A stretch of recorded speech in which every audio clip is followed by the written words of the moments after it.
Hi, I'm Darren from the Botanical Boys here in King's Cross. One of our workshops is showing people how to build miniature succulent desert landscapes to take home in a variety of vessels. Something you can easily do at home.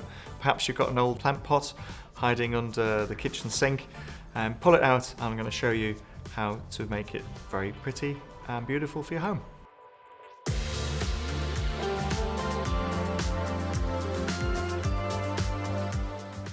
So today we're using a plant pot container, this little cauldron. I kind of like this shape, but you can use any type of plant pot with or without holes. This one doesn't have any holes at the bottom. Really important for drainage. We need to add some drainage. If you have a plant pot with holes at home, just make sure you have a little wee saucer underneath to capture any excess moisture.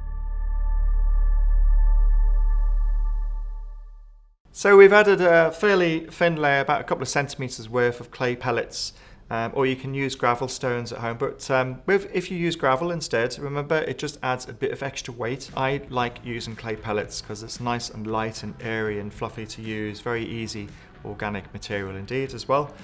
I've only put just about up to here on clay pellets in this pot. If you've got a deeper pot, for example, if I'm going to be planting up this bowl, which you can easily do at home as well if you have an old fruit bowl, there's no reason why you can't turn it into a beautiful lush centerpiece with desert plants. Because this bowl is much deeper, just the top tip, rather than you going out and spending lots of money on succulent soil and filling this bowl, it becomes very heavy, number one. Number two, it's not necessary for the type of plants you're going to use because they have a shallower root system. So how do we fill that void inexpensively and practically? Well, you use the clay pellets and you fill about just underneath a half, in fact, on this particular bowl, because you want to leave the rest of the volume for the soil.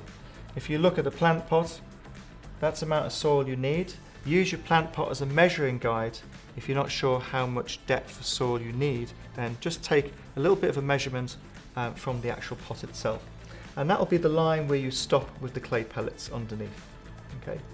The rest of that will be filled with soil, of course, for our magical planting. I've got my base layer. Now what we're going to do is simply start adding our lovely, lush, granular succulent or cactus soil.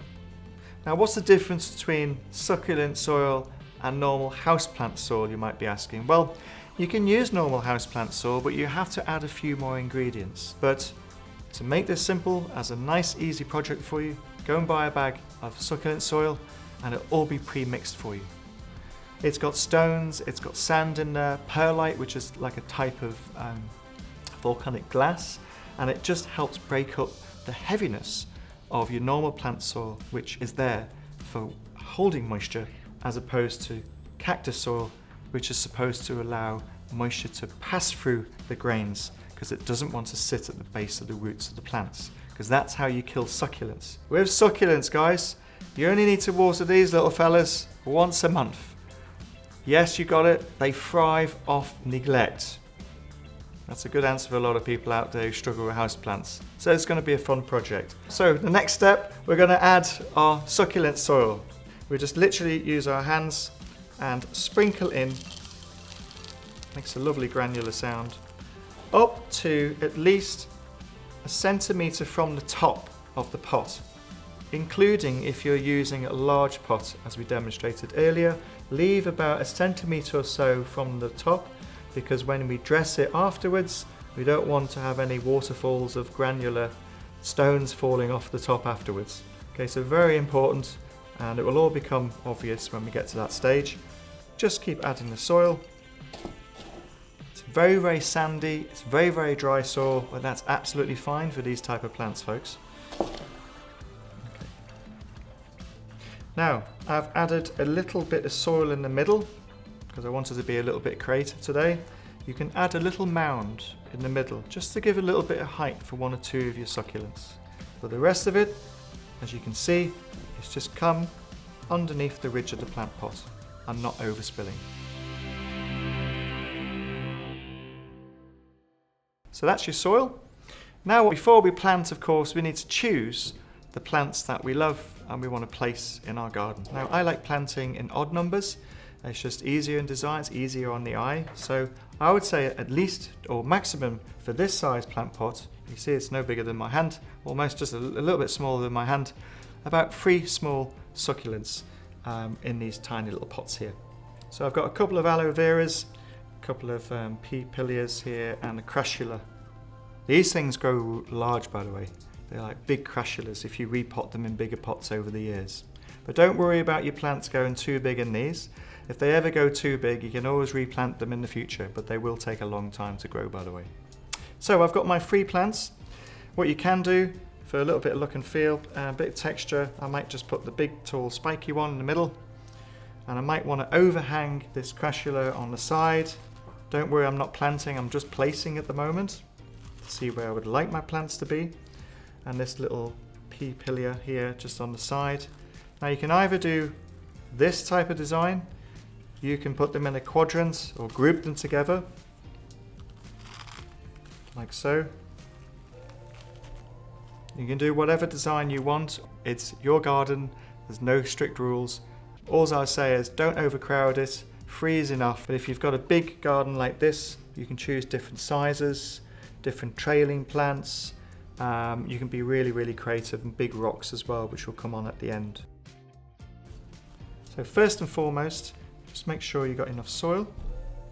And we're just going to make a little guide hole in the center. Now, because of the soil is quite granular and sandy, you're not going to get a perfect hole straight away. And we don't really need to add water either. We are going to water them once we put them in, and we'll do that at the end. So I'm going to put this crassula one. I'm going to take it out of the pot. You see what I did there? I squeeze the pot, I take the plant out, and because it's quite dry soil, the plant actually comes out quite easily. Now, over an empty bowl, we are going to put these plants in a slightly small configuration. So what I'm going to do, what I always do with my plants, is just tease a little bit of the soil off the root system. Now, what that does, it encourages the roots to come out into a slightly bigger environment. You're telling the plant, hey, I'm in a new pot, spread my roots. Yeah? And secondly, you can put a few more plants next to each other as well. Then what we're going to do, folks, is plant our first little succulent here. He's very happy, he's going into his new home. He's looking tremendously happy. And what you want to do, the key thing is to pack that soil around the stem, just so you're standing up nice and proud and not falling over. Now, some people worry that sometimes succulents will fall and be a little bit floppy. Sometimes they're a bit top heavy, but that's absolutely fine. As long as you've got enough soil and you feel that you've compacted it down enough, that later we can add decorative stones and other materials to help just support him in his early years in his new home. Okay, we're going to add the other plants now. I want a bit of an overspill. It's quite a nice, lovely succulent, this one. Now, a top tip on handling succulents. As you saw on my first plant, I was handling the plant towards the base. All your succulents must be handled near the roots, because a lot of people handle them heavily on the top of the leaves, which actually causes damage. Some succulents may have a powder on the leaves, and if you put your finger on the powder, it'll leave a permanent fingerprint or mark. So if you don't want that aesthetically, try and handle your succulents at the base as you're planting.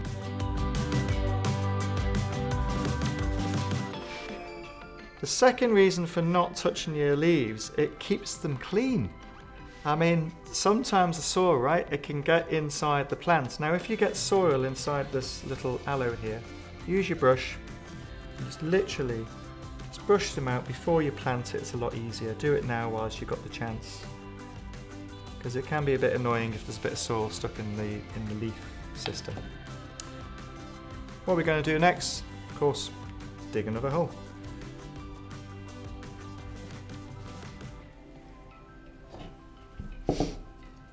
So now with the aloes, these little aloe veras, their root system is a little bit longer. They sort of wrap around like little snakes. So don't be worried about that, they're just a little bit longer than some succulents. All I'm doing is tucking in the soil, making sure they're all very happy in their new home.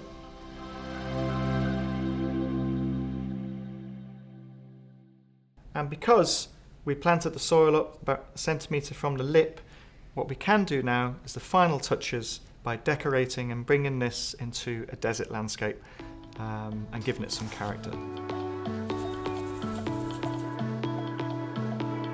It's actually quite relaxing doing this. It really takes your focus away from all the other things we're doing during the day. Turning an old pot or an old container at home into something living, it's actually quite special. Okay, you can start to see the contrast. Now you see those white stones with the leaves here?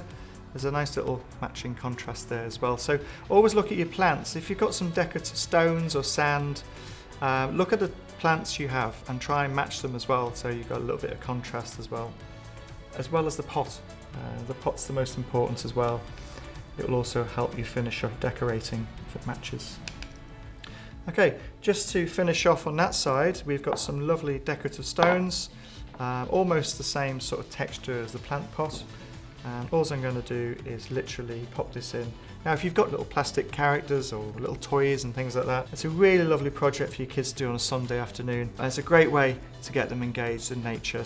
So what we're going to do here, I'm just assessing my garden. I've done the little beach effect, which is quite cool. I'm happy with that, but I'm kind of not so happy with this bit at the end. And you know, you can be self-critical of yourself and you be competitive with your family. That's great. It's all part of the fun. But this little fella here, he just doesn't want to stand up. So I usually give him a little helping hand because he's quite tall compared to the other two. I just lift him gently and just use another stone, the top trick, just very gently against the stem. Of course, it adds to the texture of the garden and the finished design. Okay. And here you have it, a very simple project to do at home. Less than an hour. It's fun, it's engaging, it's educational, it's low maintenance.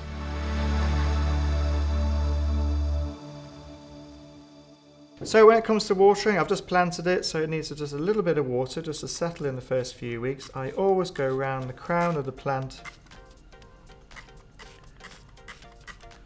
Now the reason why we don't need to give it a lot of water often, because succulents withhold moisture in their tiny water cells, which makes them called succulents.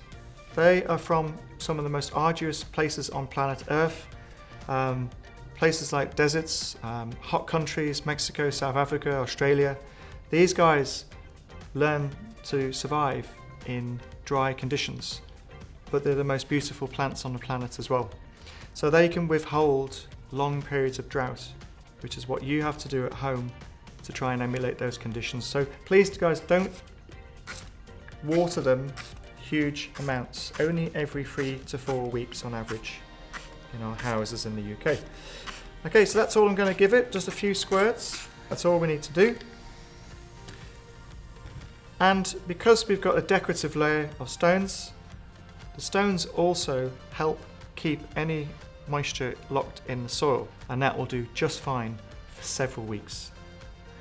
Yes, several weeks before the next watering. For example, succulents, when they're dry, their leaves will usually go a little bit wrinkly, a little bit dry looking.